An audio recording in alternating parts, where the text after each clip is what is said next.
This is Jeremy Metzger here with ICT. Come on into the lab. I'm going to run through the router on a stick and static route topology summary. If viewers remember, in our previous two videos, we ran through a scenario in Cisco Packet Tracer where we created two separate router on a stick topologies. Let's look at that now.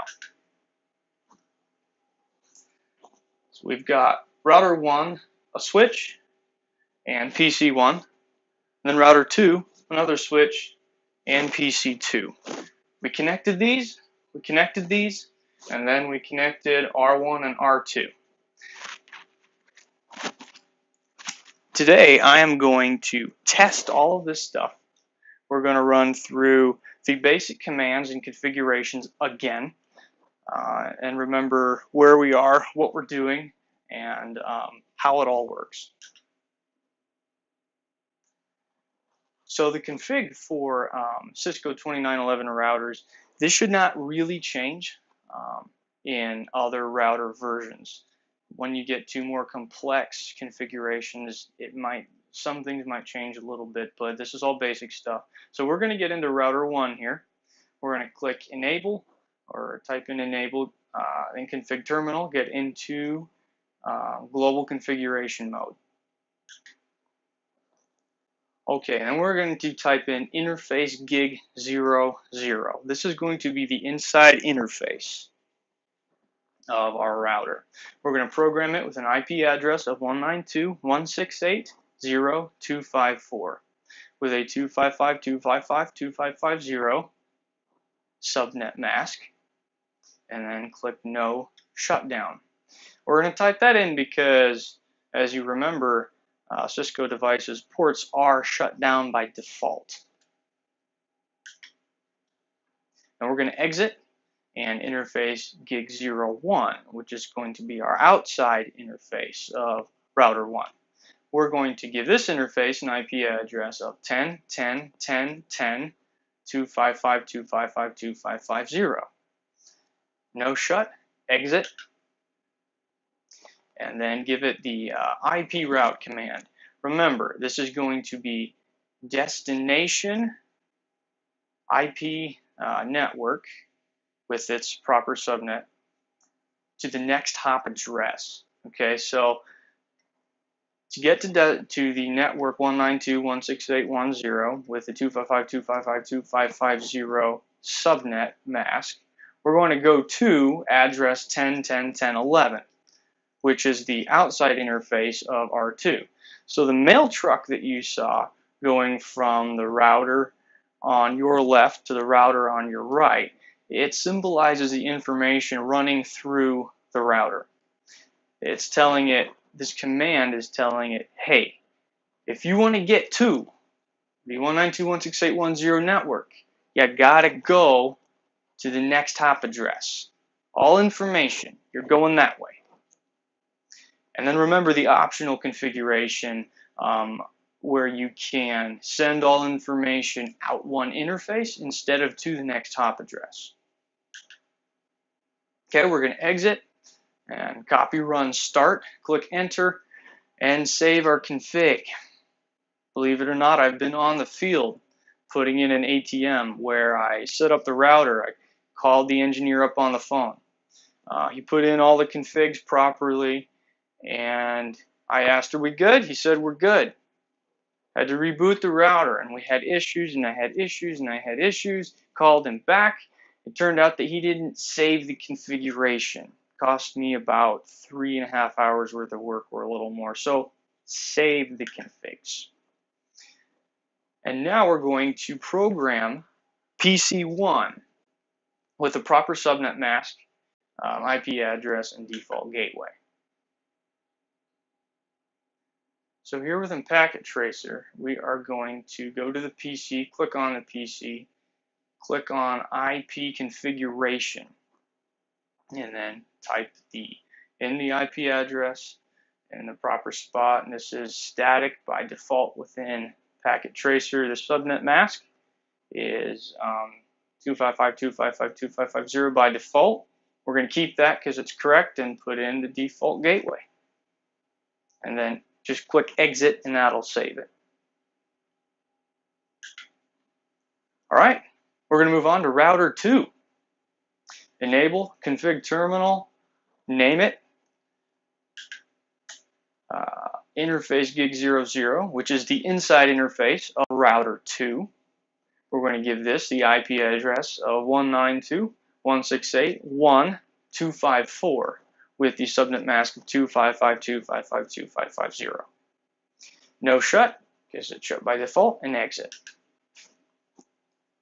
Next, we're going to interface gig 01, which is the outside interface of router 2, giving it the IP address of 10.10.10.11 with the same 255.255.2.550 subnet mask.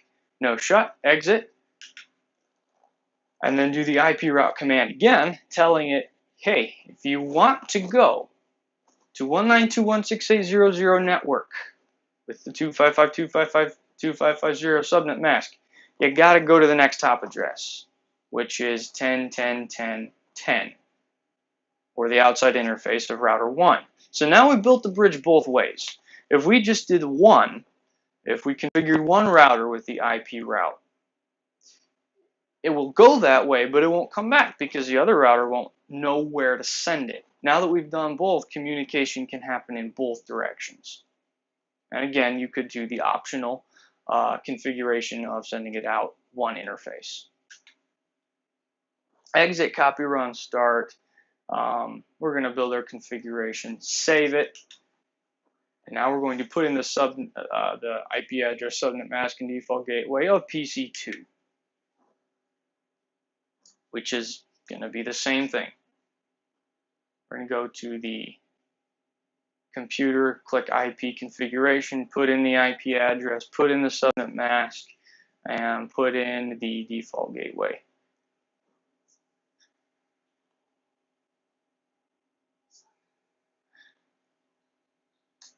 Now you will notice in the field on, and especially on from here, that the subnet mask will often be represented next to the IP address with a slash and then a number, /24.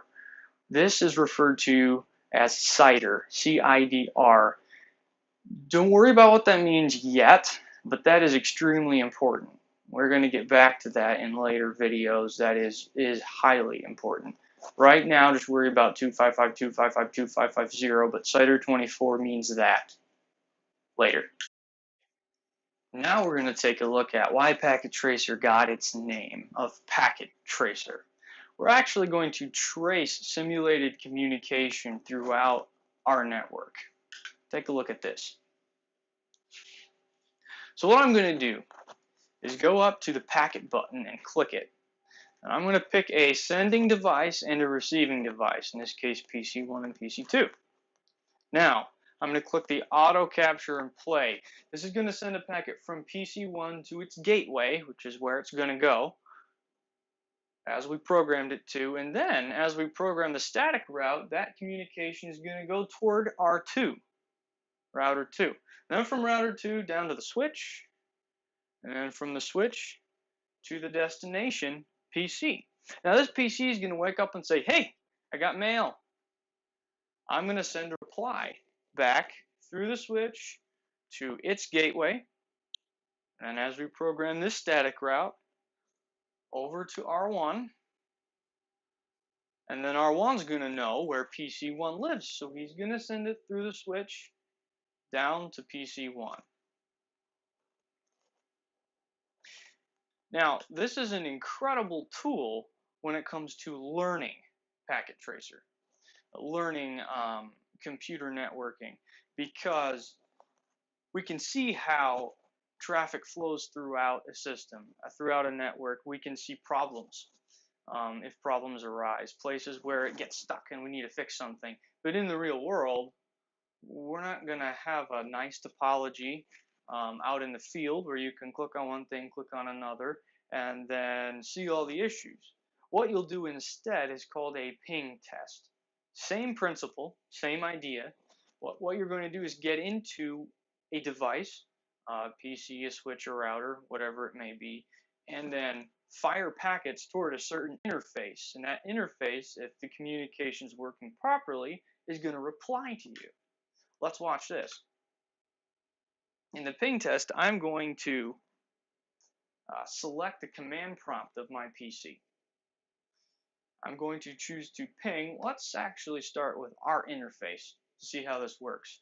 My own. So 192.168.0.1. And my interface is replying to me, got it.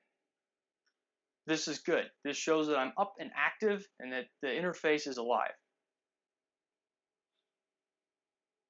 So I'll move that over so we can get a little better picture of the topology here. And I'm going to start pinging 192.168.0.254, which is my gateway, to make sure he's up and running. We're up and running, we're good. Now I'm going to ping the next hop address. I could ping my outside interface too if I wanted, but I'll ping the next hop address. Looks like everything's working there. Now I'll go for the gold. Go ahead and ping PC2. 192.168.1.1. And I'm communicating here. So this is great. I have full communication between PC1 and PC2. But that's not enough. In a real world scenario, I'm going to have to make sure to test both ways. It's not enough to just test one way, because you could get scenarios where it will ping one direction and not the other. So I'm going to exit this out, and I'm going to go ahead and go over to PC2 to test that. Slow mouse, slow mouse. Mice are supposed to be fast. Command prompt. Go ahead and enlarge this also.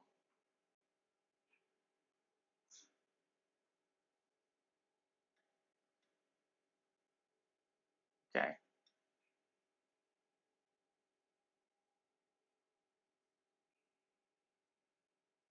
All right. Now I'm going to start pinging. I'm going to start with myself again. I work. I'm alive. This is good. Now going to ping my gateway. Make sure I can get out of the network. That's important. It works. This is good.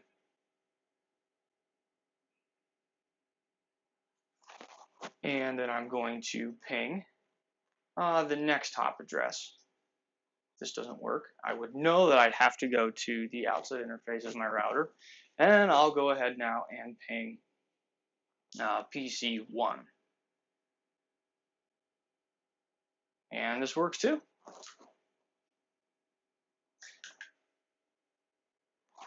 So we've built two router on a stick networks and connected them with a static route, making sure that all communication is enabled and that everybody can talk to everybody else within this topology.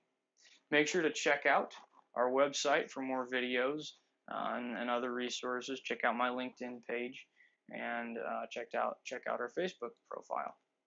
See you in the next video.